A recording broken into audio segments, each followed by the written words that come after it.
Excellent. Welcome, everyone. I'm David Schaefer. I'm a member of the steering committee of our community group. So good of you all to join us today. We are thrilled to welcome Kathy Lloyd as our special guest. So Kathy is the former Chief Data Officer at the University of Wisconsin-Madison. She has over 30 years of experience leading teams in higher education process and systems innovation, often focused in data management, analytics, and financial analysis. She's worked at UC Berkeley, UC San Francisco, Harvard, and Wisconsin-Madison, plus over 4 years with Huron Consulting. Today, she will be talking with us about a data governance program assessment she and her colleague, McKinney Austin, performed at the 5-year mark of the program at Wisconsin-Madison. It will include the DAMA-based methodology they used, their learnings, and the roadmaps they created. So welcome, Kathy. We turn it over to you. Thanks, David. Can everybody see the slides? Not that you need to see my giant flying pig, but yes, looks good. Awesome. Okay, cool. So David has done a very nice job of explaining who I am. See, at work is my business. I retired and now I do consulting on the side. And I also am an executive coach and do coaching for people at all levels of their careers. So, and then occasionally I get out and tell stories at different conferences. So, really happy to be here. And before I get into anything, I really, first of all, want to acknowledge how much work had gone on before I showed up at Madison, and I'll talk about that. Also, McKinney Austin and his work. I mean, he and I partnered on it, but it was his legwork and his managing of all the meetings, et cetera. And he's now at NC State, and I don't know if his representative is here, but lucky to have him. He's really awesome. Hi, how are you? Yes, I work with McKinney. Currently, he's my current supervisor, and I really appreciate going over this, and I'm very happy to be here and curious to hear. So, awesome. The other person who is here is Lisa Johnston. Where is she? She took over the data governance portion after McKinney and I left, and so I am sure she has lots of feedback and stories on kind of what the next phase turned out to be after this work. So huge gratitude for everybody who was involved in this. So I thought I'd start just by kind of talking about sort of where we were. This is like April of 2019. I'm a new chief data officer. Obviously, there was a clearly defined role. We had a nice project program charter that had been signed off on by the provost. And so things were happening. We were meeting. They had data trustees assigned. A lot of our data, well, we had a couple of data trustees who were involved in student, and then a lot of different people who were in charge of different subdomains like admissions versus financial aid. We had started a data dictionary. So we had started data cookbook. And McKinney had gotten that started and put a lot of effort into aligning the definitions that were on our Tableau server in any kind of reports, et cetera. So like that was the starting point. It's like you put it on this, if you have it on our Tableau server, it needs to have these things. We also had established this idea. It's basically a customized report search. So if you wanted to like search for reports that were on the Tableau server, you could see them. And then you would learn a little bit about it. And if you clicked on it, would tell you what security it was. If you clicked on it, it would open it up. So that was another sort of custom thing that we were working with. McKinney had established the Tableau server, and we had created a Tableau developers community. And so that developers community were people who were creating visualizations on the Tableau server. And they had established, I guess, standards by which things that, you know, that you needed to do to make sure all the reports were consistent and, you know, shared colors, shared scheme, you know, like that everything was pretty smooth. And that Tableau developers community really sort of came up with the rules and then bickered about the enforcement of the rules. And then, but it worked pretty well, and it still does today, I'm sure. The other thing was through Data Cookbook, we had a routing service that would allow you to request report access directly to the steward by routing it to them for approval. And so that worked really well for people who were trying to get, you know, access to restricted data. And this is a picture kind of I think this was a JSON. Oh God, I can just not his name. My brain sent the word in and it's not right. So this was the framework and the vision of what we were doing. So with that, let me go into kind of at a high level. What we wanted to do was sort of think about, like, how would we decide where we needed to go? I'm a project manager by training, and so I think in terms of like projects and operations and administrative stuff. So I really wanted to define the projects and be really clear about what it was we were planning to do. So we went through this analysis phase where we looked at different aspects of, you know, the DAMA framework and other people's content, trying to figure out sort of what are those things that would be comprised of, you know, what would you assess in an assessment? And then once we had that, we sort of worked through, and when I say engagement, it's like we were the data trustees, the data stewards, we had another group, and it was all about kind of working collectively on what are our goals, what do we want to focus on. There was, you know, this prioritization phase. Then we sort of sat down and said, okay, what's a project, what's operations, and came up with the projects themselves. Everybody signed off on those.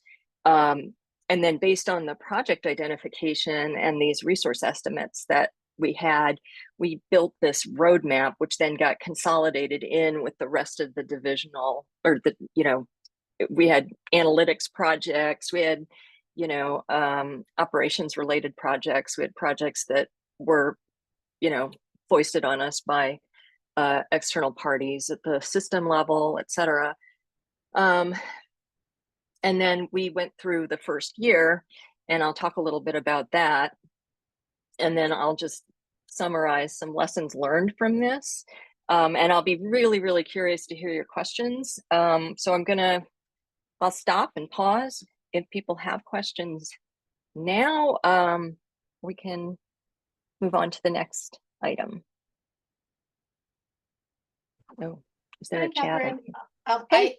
Hi, Heather at Florida State University. I had a quick question about your Data Stewards Council. Was that already established before you all launched the Data Cookbook, or was it kind of like in tandem? So I'm curious. It's a little bit before my time. McKinney would know best, but I believe that it all kind of happened at the same time. So, you know, I think they recognized the need for a chief data officer. They got a chief data officer.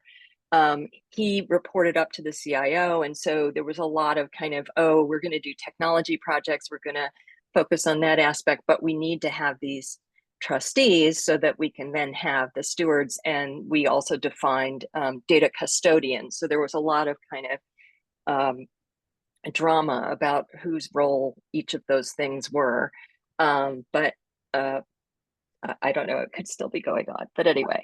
Thank you. Yeah, we have a lot of informal data governance that's going on. I'm sure others on the call may feel the same. And so for us, the data catalog has really been the point around formalizing our work. So I'm happy to hear that. Thank you, Kathy. Yeah, I mean, it was it was a good tool for us.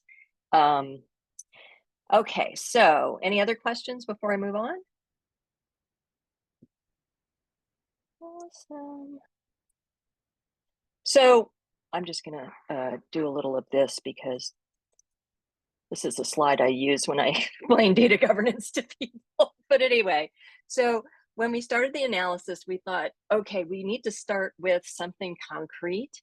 And so we went to the DIMBOK and said, okay, let's see what what are those elements that are part of data governance, and then how do we think about each of those sections and then assessing each one against what we were doing. So so the first thing we did, and I don't know if this is kind of tiny, I have the actual template, so if we want to dig in, we totally can. So what McKinney did was he sort of went through these components of the DAMA wheel and sort of said, okay, well, where are we on these things? So and what comprises it of it? What does it comprised of? And so on the strategy side, we had a charter, we had an operational framework, we had we did not have like a roadmap necessarily. So that was like a 1. There were some things that we weren't doing at all. Those are the zeros. And so in reviewing this and talking about what each of these components meant and what those activities needed to be, he shared this with a number of stakeholders, the trustees and, well, first the stewards, then the trustees, and they sort of, offered commentary on, yeah, this is something that we really don't do well. And so the blue items are kind of, the lighter blue are like, yeah, we need to focus on that. We need to get started on that. So you'll see like develop infrastructure for glossary and dictionary. We were like 3/4 of the way there. And the things that we really felt were the most important were the darker blues. So if you think about it that way, so we knew that, everybody agreed we needed to do more on our policies, procedures, and standards. And that we also needed to do data issue management so that we were tracking and reporting on issues with the data that, were needed to be cleaned up. And, there was not, there needed to be accountability for it. So it's like, we're going to share all of these data issues with our data trustees every month and see if that moves the needle on getting some of these things corrected. A lot of times it was source system data and not the warehouse necessarily. So the next piece was really stakeholder involvement. And so we, McKinney broke it out into like, who would be the people that that contribute and review and approve these various activities. And so on the strategy side, it was really about the steering committee, which was very much, a smaller subsection of the trustees. And then, and our office sort of pulling that all together with the sponsors of the program. And so there was sort of this assigned kind of, it's not really a racy, but it's sort of like, these are the people that are involved. And then out of that process, we imagined 4 big projects. One was a foundational data policy, procedure standards. So how far can we get on an institutional wide data policy?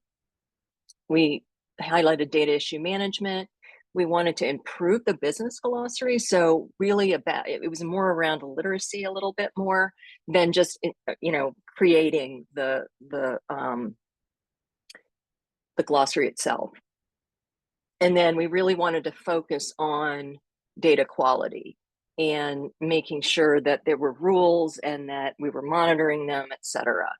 And so throughout all of this went through a staged process where it went to stewards and others, and then to the data trustees or the data governance council. And at the end of it, we had sort of a basis to start thinking about what those next lower level activities were going to be.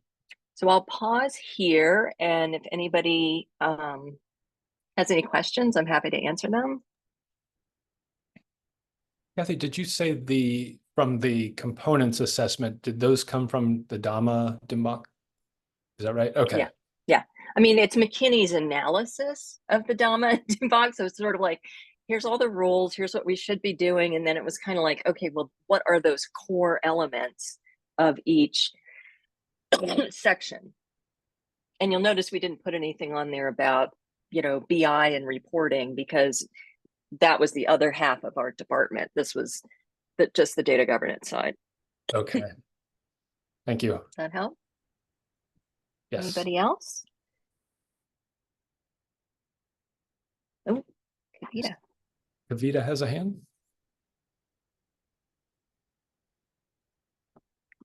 You're on mute. Unmute. There needs to be like a hand signal or something like that. Sorry about that. Thank you for showing this matrix. It's really helpful to see how you went through the process. And we are going through the same right now, or we'll soon be getting into it with our stakeholders. But one thing I wanted to, what I'm struggling with is, yes, we are identifying our priorities, but we don't have the capability to deliver on all of these. So how did you do the crosswalk between what is needed and where the current capability is, and what we need to build to be able to actually operationalize this priority? I mean, how did you go about building is another big resourcing and all of the capability question, but like, how did you do the crosswalk? That would be really helpful in understanding. So I would say we knew that these were big projects, and we knew that we were going to have to break it down a little bit lower. And so a lot of that we did in a section I'll talk later on about kind of accountability and how we stayed true to our purpose and what we plan to do. So it was really just like, okay, well, we knew the institutional data policy was our number one. It's like that was the foundation of everything, because the institutional data policy would then say, and there are these standards and procedures, and each of the standards and the procedures went through work with the data stewards and ended up getting approved, by the data trust council. Anyway, sorry. And so, breaking it down was sort of, and I'll go on to the next slide quickly. I can always go back if somebody else has another question here. But so for us, it was really like institutional data policy. We had the standards and we had the data acts, we had the procedures. And so in the case of the institutional data policy, the data policy said you have to follow the standards. And so the policy referenced the standard. So the standard was the next step. And so McKinney very wisely said, okay, while we're working on the institutional data policy, let's also do the data issue management, low-hanging fruit, we need and the standard and the procedures, so that everybody could see kind of where we were going. And so this really formed the roadmap for that. So it's like, first we're going to do this and these two, the standards and procedures, and then we're going to break it down based on priority of where we think we need to get these things. And I'll talk in the end about a little bit of the the world that we all live in, which is, you establish a roadmap, and then somebody calls up and goes, we're replacing the Informatica server and you're going to have to test all your stuff. You're like, okay, everybody stop and go do that. So that was something that came up quite a bit. Does that answer your question?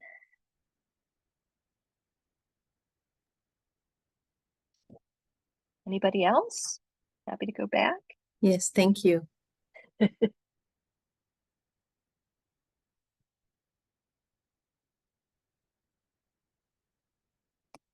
All right. So this is the roadmap I was talking about. Again, I have a much like deeper one, but it was really a way of visually showing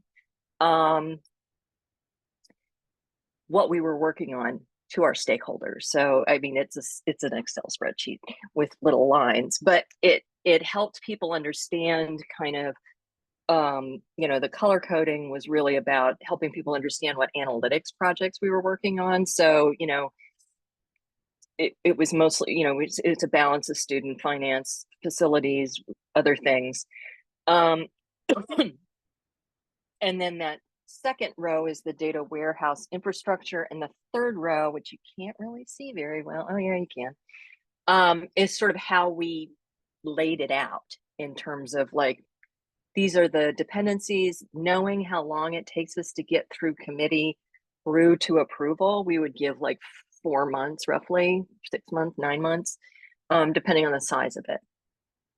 And so these smaller projects, like I'm a big believer in the big rocks, you know, where you put the big rocks in the jar first, and then you put the little rocks, and then you put the sand in, and then the water, because we knew that if we didn't get the big rocks and have them established, that the little stuff would overwhelm us. And so planning this out really gave everybody something to understand and work toward, both at the constituent level and at the university level, because sometimes, you know, people are like, when are we getting that standard for this? This doesn't count any of the operational stuff, right? So we were still doing operations, but we had identified all of these like projects that had a beginning and an end date. And so that helped us, you know, stick to it. The next piece is really about the accountability measures. So one of the things that we did, and this is just, I hate like not see, if I can't see how overwhelmed someone is, I get kind of nervous. And so what we did was, for each individual, we separated the worksheet into operations that were ongoing. So we knew we were doing user training. We knew we had, you know, certain groups we were running, et cetera. And so we would have people assign you know, estimate what that time was going to be. And then if we knew something was going up or down or whatever, you know, you could adjust it month to month. But this gave me a view of, okay, this is all the analytics stuff we're doing. This is like everybody in the department. And then these were the one-time projects. And so you can't really see here, but in the sheet, it will say, you know, the data governance projects are there. And so we would resource them out based on, you know, either like at a high level, the programmatic funding we were getting or whatever. But it wasn't really complex. It was just a spreadsheet. So we were like, okay, now we can see that somebody's over or under. The next piece was really kind of this project status dashboard that I would share on a monthly basis. And so it not only had all of the analytics stuff, it had the data governance projects, activities, things that were coming up. And so there would be a red-green stoplight for that one. And then at the annual report level, so like as part of the wrap up to the year, we would go back through and say, these were our goals. And these were our accomplishments. So we really like planned out year to year. This is the timing of when we think we're going to deliver this. And then at the end of the year, we would go in and say, yeah, we did this and this and this. So that it was really easy for, you know, leadership, sponsors, whoever, to see what we had been doing and hold us accountable to it. Questions? Anyone want to see anything in real life?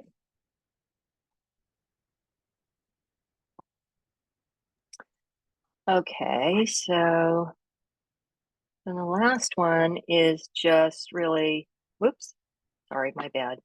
You have to see my owl. On the lessons learned side, I think, you know, one of the lessons learned in this, you know, all of that super nuanced tracking of our hours came in handy, because a lot of times things would come up and they'd be like, well, we need your resources. And I'd go, which one of these things do you want me to stop doing? And so then I would acknowledge that, and we would make the adjustments to our plan. So they were working on a massive ERP replacement. There was a student system upgrade that was going live like 3 months after I started. The system and the data governance at the system level and across the other campuses was also starting to grow. So because we had been, we had been early, we were working with those folks quite a bit. Typical tool upgrades, server replacements, all of those kinds of things that take up time. And then there was another sort of initiative that the CIO was working on called interoperability. And this was really about kind of taming all the APIs and sort of managing them from a data perspective and from an authorization perspective, and eliminating duplicates that had been made by other people, and just have everybody subscribe to the same API. So that was going on. I think on the unexpected side, COVID hit. And for us, that just meant that it was harder to get some of the leadership folks in the room to talk about some of these things. And then, of course, leadership transitions and staff turnover. So, McKinney was like, we were like a year in or 2 years in, and then he got this awesome job. And then there were other, like my boss ended up leaving. And so you kind of like lose momentum in those cases, but we would just move ahead with whatever we could in the time being. And then the usual is, it's all about balancing, performance management, some of these other kinds of things, making sure the team is happy and moving forward. And so all of that kind of change management, we had a communications person, which was incredible, because then we had newsletters and other kinds of things, and she was overseeing our websites. We were able to like showcase things we were doing, et cetera. And so I that was really, really important.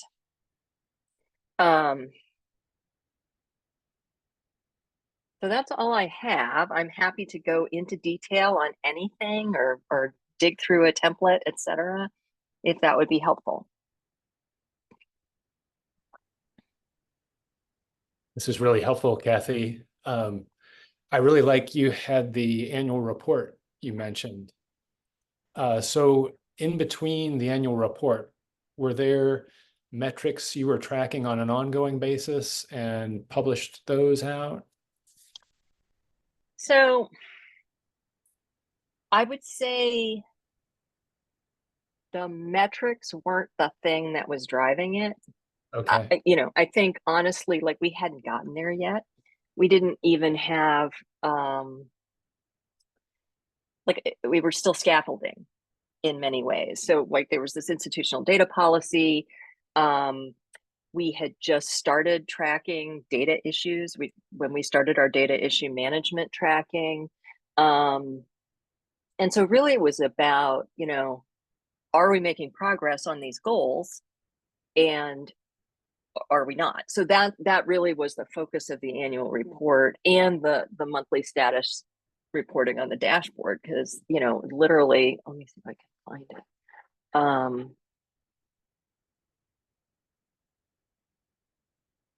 Let's see.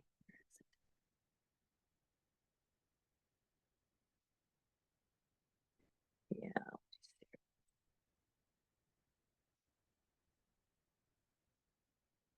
So this is really, and let me just scroll down. The bottom is sort of the data issue management reporting process and tool. And so each month we would say how much complete it was, and then sort of what the planned end date was, and if that shifted, and then sort of current status, previous status, and then some narrative that said, ran into a problem with so-and-so, or,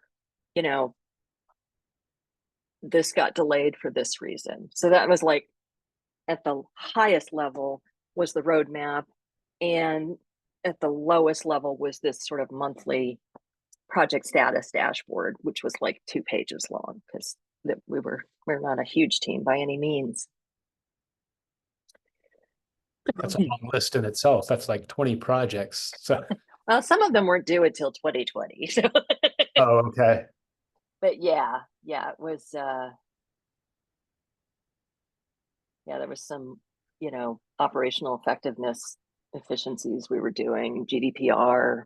We would get called into things, and as soon as we got called into it, I was like, "That's a new project we're assigning resources to." And then, we were also doing, we had end user folks calling all the time about the student data warehouse, which was sort of our purview.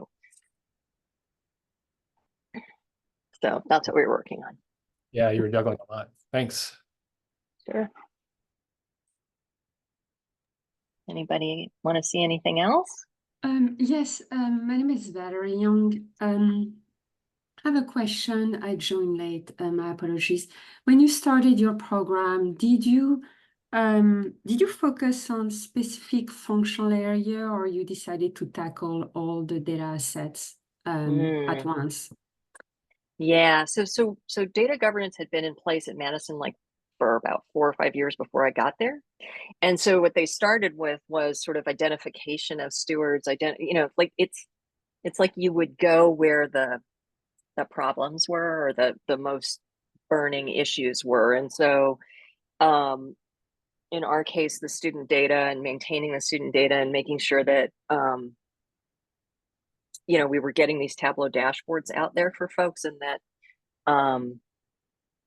that the data were clean. And so, a lot of our work in the beginning was with the institutional research, because they were the ones finding all of the problems with the data, and then we'd have to go, and so we started tracking them, etc. Got it. That makes sense. It was more around the people and creating community, which I think is very helpful, because I think sometimes people tend to focus like too much on the tactical level, and they don't step back and say this tactic is part of this overall goal, which is part of this strategy. Right. So that's really what we focused on, less on metrics and things like that, because like half the people didn't even know what data governance was. So it wasn't like they would know that that was a valid metric or not. Right, we have a question from Shruti. Hey, Catherine. Yeah, thank you. Hi. Great presentation and a lot of information. Thank you for sharing that. I'm just curious to know, you talked about your team size being small. So I'm just wondering what exactly was your team size? Because I'm trying to build the data team, when I'm trying to also develop that data governance at our university. So I'm just curious to know what would be a reasonable size for a data team to implement, the data governance piece of it. Well, I mean, it was really just me and it was McKinney and the CDO at first. And then there was a lot of kind of, collaboration. So people, McKinney would write a draft of something, and then a committee would come in and sort of review it and talk about it, et cetera. Like the data documentation standard was one where it wasn't quite crowdsourced, but it was led by 2 people on campus. So we got kind of creative in the way that we looked at resourcing. We also could borrow from other teams, but literally there was like the Tableau developer team, which was like 2 people, and they reported to McKinney, and he was running data governance. And then we had the whole student data warehouse team. So we had like a user experience business analyst, and then we had maybe 3 developers and an architect. And so their focus was always on the analytics side of it. And it was, we were trying to get somebody, when we were talking about master data management, which was another thing that sort of came up as part of the financials HR replacement. It's like, we need to kind of look at this stuff. But yeah, it was right. It was pretty scrappy. Yeah, I can imagine. But did you already have a data warehouse and data analytics in place before you started the data governance, or was it in parallel? So here's the interesting thing, and I don't know how many people on the call are part of a system. So the system owned the financial reporting, and they had one data warehouse for that.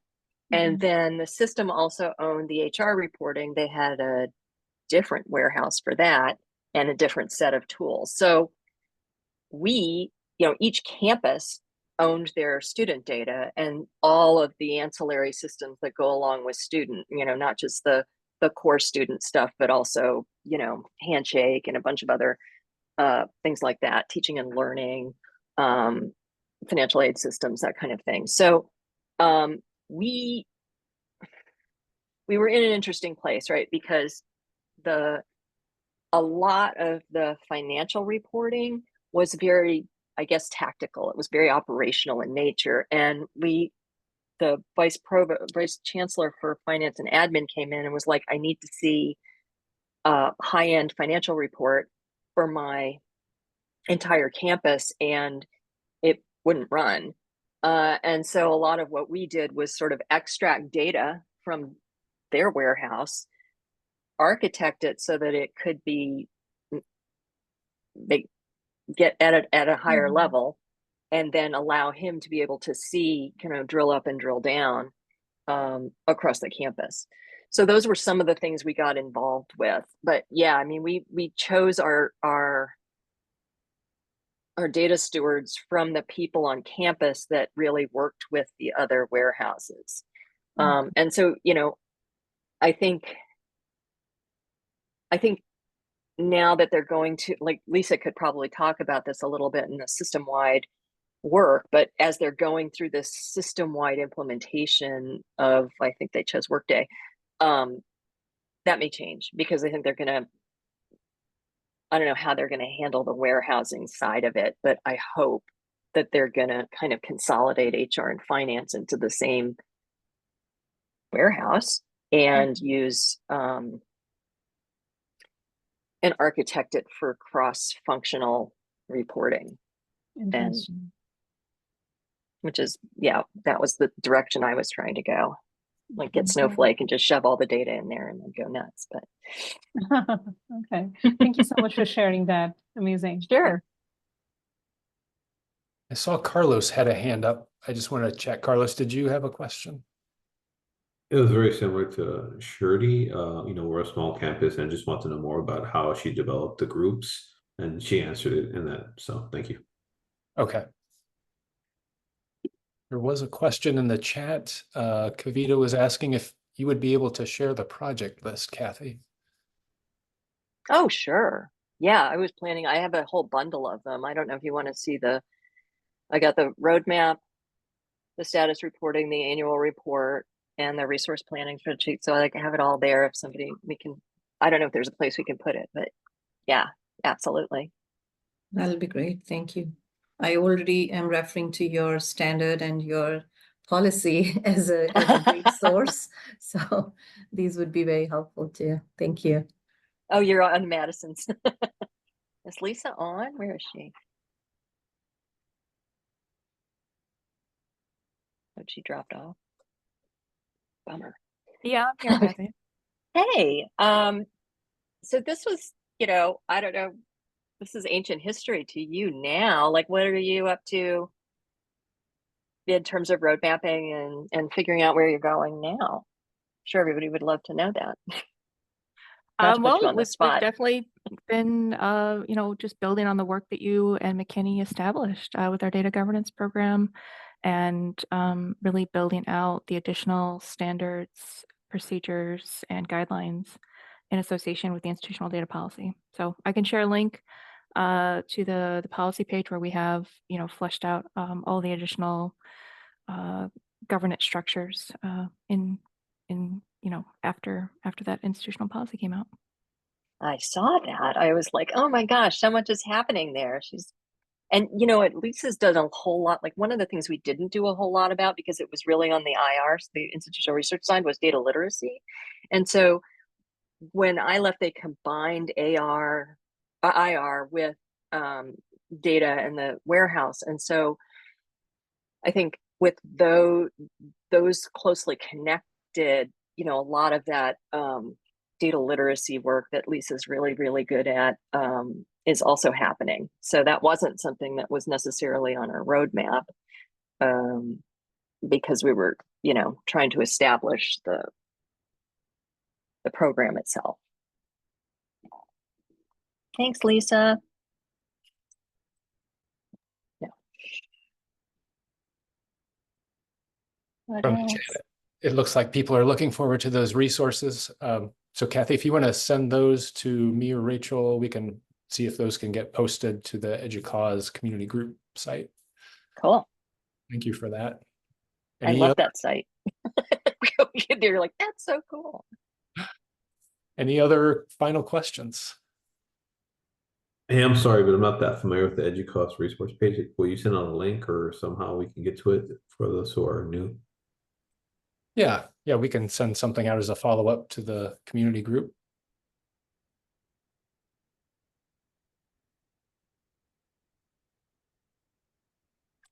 I mean, I'd be interested in knowing where everybody else is on their journey. Are you at the assessment phase yet?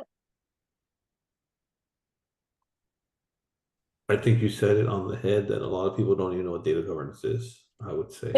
I don't think you're too far off. Definitely still trying to drive, evangelize. Yeah, and you know, it's so interesting because everybody's crazy about Gen AI, and all the first thing they say is data governance. You better have clean data. Nobody's like, what? Absolutely.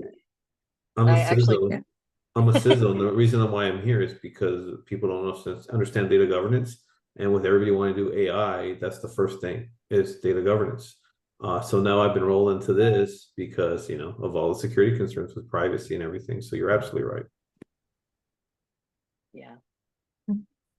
Yeah, I'm from Canada, Queen's University, and we just started last year. And there's a lot of good response because of this foundational work that's required for our ERP system renewal, for AI now, Gen AI now. But things still are functioning with minimal resources, which is just me for now. So it's only so much you can do. There's a big need. But we are just sort of at a starting point, you know, identifying our domains and responsibilities of trustees and stewards. And now just recently started work on working on a data sharing policy. So that's where the work that you've done has been great as a great reference source. So thank you for sharing that and putting it on your website. Really helpful. Well, I'm not there now, but thank Lisa. Thanks, Lisa. Yeah, I don't think this group existed when we were doing this. Maybe. I don't think so, though. But I mean, we leveraged so much content from other campuses and from other, you know, it's just like, well, and so like our groups would go through and go, well, there's this and there's this and there's this, and how do we feel about that? How do we group it together and come up with something that's ours, that feels right for us?